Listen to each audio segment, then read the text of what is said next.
Welcome back, everybody. We're back with SimAirport today. Let me get you up to speed. First, I got hired to manage a tiny airport. I had to operate this thing with one runway and one gate. We had a fire, and I couldn't take out any loans, but we still made $1 million. Great. Next, I got to build more gates, but couldn't expand the terminal footprint. Still no loans. Excellent. Then I had to deal with the Thanksgiving rush to see how many people we could get through that base terminal building. We had to reluctantly welcome back some small commuter turboprops, and the bathrooms were out of service for around 4 days. Absolutely perfect. Well, now we've been tasked with expanding this mess into a regional hub airport.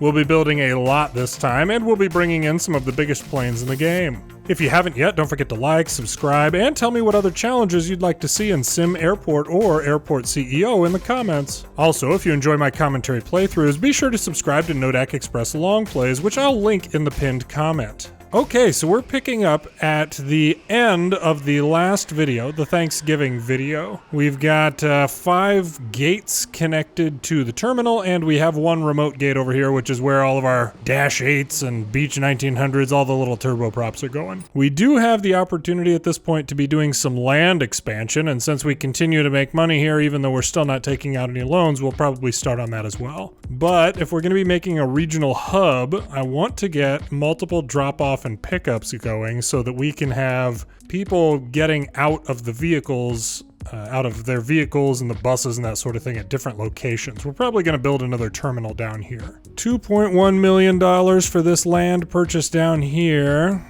Let's see what a runway. We're going to definitely go with a concrete runway, so hopefully it won't have quite as much maintenance.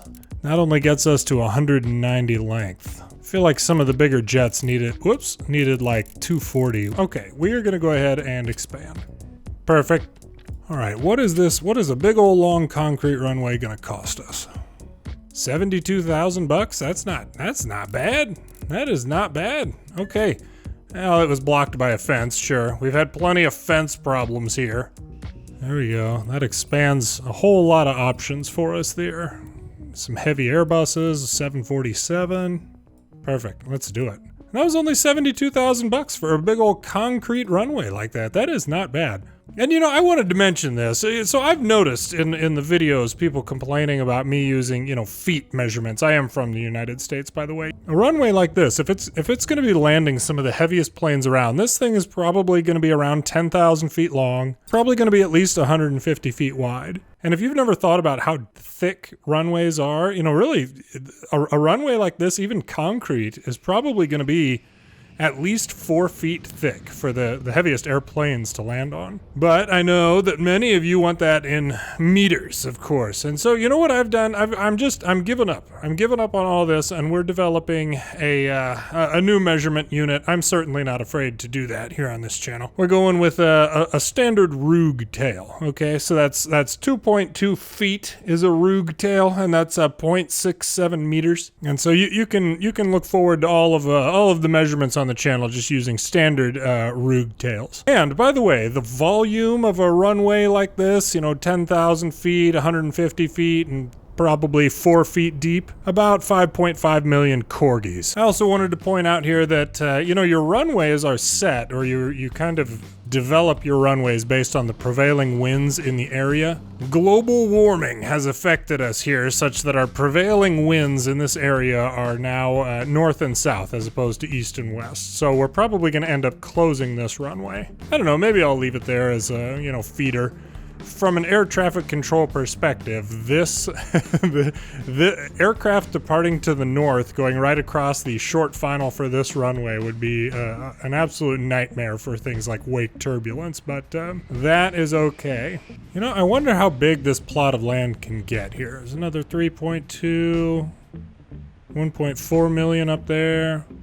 You know, this is interesting, expanding over this way. We may have to see what we can do over there. One thing I did want to check, and I appreciate the comments, is that I have a gate that does not have a baggage depot assigned to it. There we go. What was happening is we had our maintenance people basically in here running bags out to this gate. Peak efficiency. Peak efficiency. Let's see here. So these 25 or so, how many construction people do I have these days? yeah, 25. These 25 construction people are being tasked with building one of the longer runways anywhere that, you know, in real world, at least on the civilian side of things, would probably take, I don't know, at least a year to build, you know, grade the land properly, make sure that it's going to drain appropriately, pour the required amounts of cement. You know, when you're talking about cement or, you know, concrete that is that thick, you can't just pour it all at once. And there are different like joists and that sort of thing. I'm not an engineer by any means, so I apologize if I'm misspeaking here, but you know, there's a lot that goes into pouring a cement structure that is this big, as opposed to just dumping in, you know, based on the measurements I gave before, you know, 6 million cubic feet of volume or 168,000 cubic meters of concrete. There are fountains? How had I not built any fountains yet? Mike, hang on. Let's stop what we're doing and let's get up here and let's build us a fountain. All right, middle of the pickup zone. You guys ready to leave? You probably don't have your baggage, but you're leaving anyway. Enjoy getting lightly spritzed by a fountain as the garbage truck drives by. So we can't go any further south than that, basically. This is all on like kind of a grid system, so we're kind of stuck with what the game wants us to do, basically. Let's see, because I want the planes, I'm worried about their traffic flow here. Like, I want the planes to come in one way and all go out another way. So if you haven't flown in the United States, I mean, I talked a lot about how we don't really have many of these ramps where you're actually walking around out on the ground. So you would have like a big long terminal building that would have, you know, gates sticking off of it basically, and then it would generally go up into like a circle that would have a bunch of gates kind of sticking off of it, very much like a hub and spoke, or like a bicycle hub. Insufficient funds. That was quick. One or more delivery zones are full. My delivery zones are full? With all of this construction going on? I refuse to believe it. I refuse to believe it. Gonna go ahead and do another 15 workmen. Just bring it up to a nice even 50. You know, in the current employment environment, at least here in the United States, finding an additional 15 good hard workers.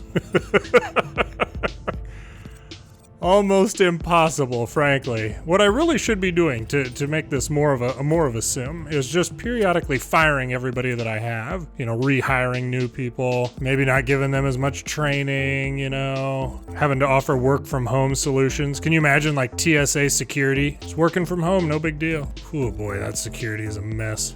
That's what happens when you get the Thanksgiving rush though, you know? Gets complicated. Whoops, secure area. Oh no, it happened again. People are...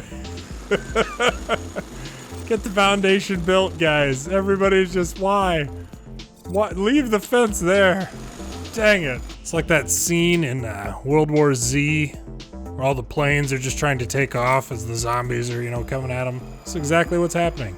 All these people. Yeah, you're stuck there. You're right. Because you weren't supposed to be there. Now you're stuck inside the building, and I don't even feel bad about it. Yeah, good luck.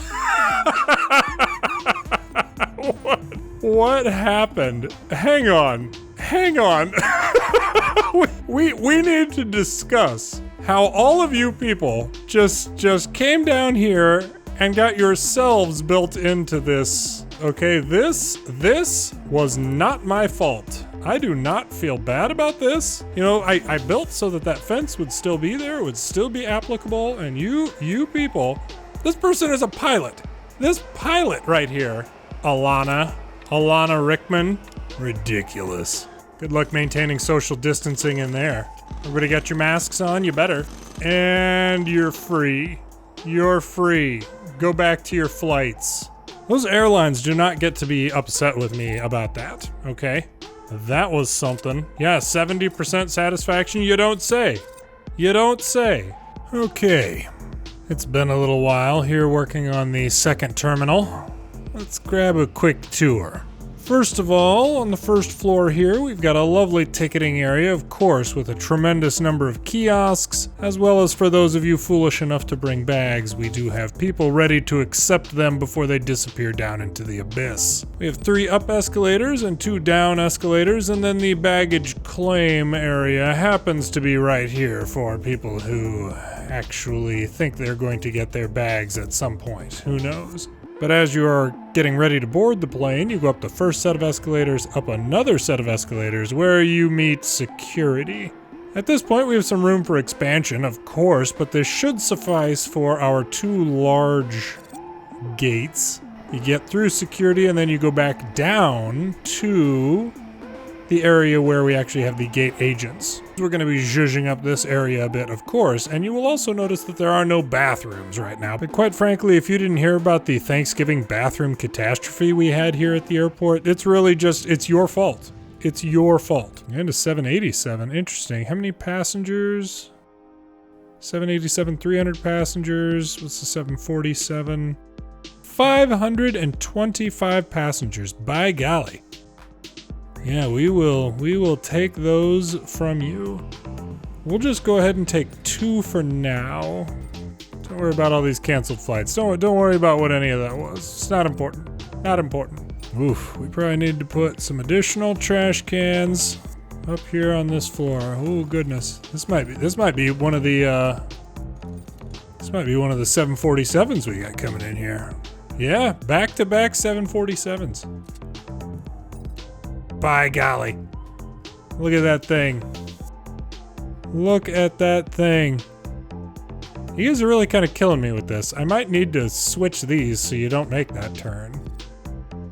I mean, just running over the baggage vehicles. Yeah. Oh man, this thing's getting fuel. Man. That's gonna be some cash for us right there. 87,000 bucks to refuel that thing. Whew.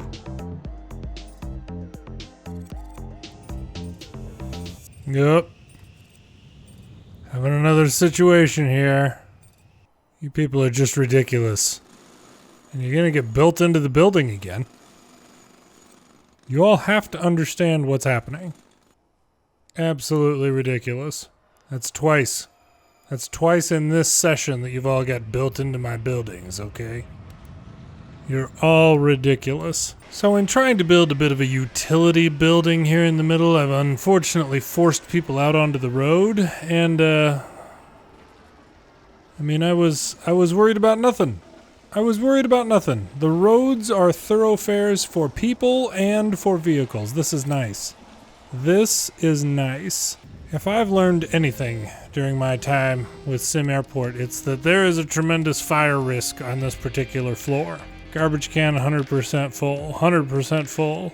Gonna have to get some more cleaning people here. As you might have guessed, the fact that we have all of our huge aircraft coming down to this area, posing a bit of a trash problem for us, particularly with our garbage being way up here. So we're going to be moving our garbage into a bit more of a central location here. And hopefully where the people will really enjoy it. Tell you what we really need. We really need like a garbage SWAT team, you know. Satisfaction is it's not great. It's not great. We gotta do it. We're going up to an even 100 janitors here. This is just growing wildly. A quick rundown on what we've got going on here. Huge bathrooms with PA speakers in them, just to make sure people don't miss their flights. Also with room for expansion up here on the second floor. We've got a nice little hallway. And I may end up connecting the 2 terminals basically for either increased security, throughput, or something, who knows. Third floor is still security. Things are going well up here. Not having any trouble getting people through security at this point. I also did see a comment that the queuing lines are actually slower than just having the people kind of willy-nilly sort themselves out. So I'm testing that with 2 of the bigger gates here. We don't have any stores or anything like that at this point, but when aircraft come in, the people basically take the escalators down, one of these kind of centrally located escalators, and then end up on this side of a wall where we have security exits right here. Once again, thank you to the commenter who mentioned the security exits. I thought that I had tried to use those when I did the bathroom problem up here, but I must have been using them wrong. Either way, I bet these air traffic controllers are feeling the difference at this point. Once you start mixing in heavies with large and small aircraft, your wake turbulence separation gets a lot more complicated. I just hope their pay rate actually adjusted with it. By the way, if you didn't see my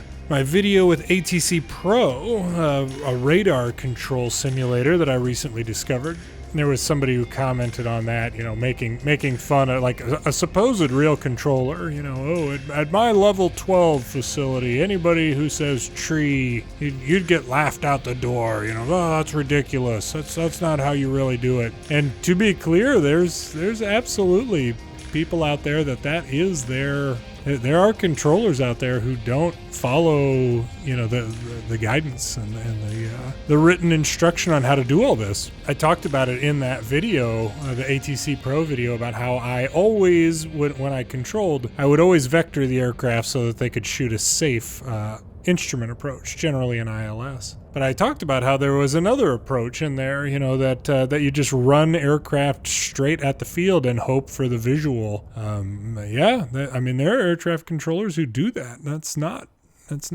terribly uncommon. Just appreciate that not all air traffic controllers are like me, you know, for better or worse. And so you get all kinds, you know, you get people who kind of flout the tree filler, fife, and niner just because they think it's ridiculous and maybe they haven't worked a lot of international traffic or whatever the case is. But there's all types. Even in air traffic control, there are all types. I'll tell you what, I think that with all the construction we've done this time around, even the game gave up on the jackhammer noises. I mean, if that's what it takes, worth it. Okay, now, it's been a little while, but I think we're at a point where we're ready to negotiate with one of these airlines for some additional flights and, some perks for them. Let's see what Galactic Point wants. I want some more planes. And I'll take them whenever. You want a first class lounge? All right, you want flight crew lounges? You want 2 of them. By golly, 3 offices. You want a store, you want a cafe. Fuel satisfaction, non-negotiable. I'm not even gonna try and make them happy. Cafe profit share, that's fine. Did you want a store? No store. Store is irrelevant. Minimum load per flight, I would like to have at least 50%, please. Breach penalty, fine. Runway fees, fine. Terminal fees, daily fees, no big deal. I'm here for the more airplanes. And you want 3 offices. Counteroffer has been sent. They will get back to me. They want to negotiate. So now it's 1 first class lounge, 2 flight lounges, 2 offices, a store, and a cafe, and a conference room. I need to get on this so I don't forget about all this stuff.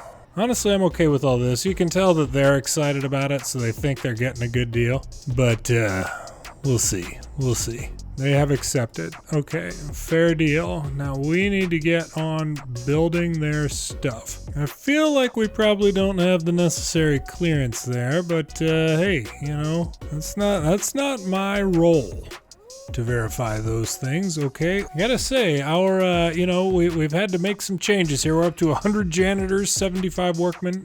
Need another security person, apparently. The janitors really brought us back from the brink there. I'm not gonna lie. They did good. Okay, so in terms of that contract negotiation, we've got the store, we've got the cafe, we've got the 2 offices, we've got the conference room with some lovely windows. Really great location here for their business people. The only other thing that they asked us for was a few lounges. A few lounges, huh? Well, you were non-specific as to the details. So if we come over here on the ground level, you'll notice some escalators. We've got a single chair surrounded by fuel pipe underground here. That would be your first class lounge. No big deal. I'm sure that the rushing sound of the fuel is going to be just fine for them. Also, notice right here, there's no wall. There's no wall here, so this is just open dirt, basically. You really enjoy that first class lounge, Galactic Point. But not to be outdone, the flight crew. We've got 2 crew lounges. And you might notice where they are underground, directly under the runway. Yeah, probably a little bit loud. I wonder if any of their flight crew are carrier vets, It's probably going to be a nice flashback for them, you know, being able to hear and probably feel like A380 slamming down just, you know, one story above them, basically. Oh, got to assign these. Good. There you go. Well, by golly, we have contract met. So let's see here. We're on day 98 at this point. Let's see how things are going. Got quite a few aircraft coming and going at this point. I really think that it's slowing down just because of the number of people that we have here.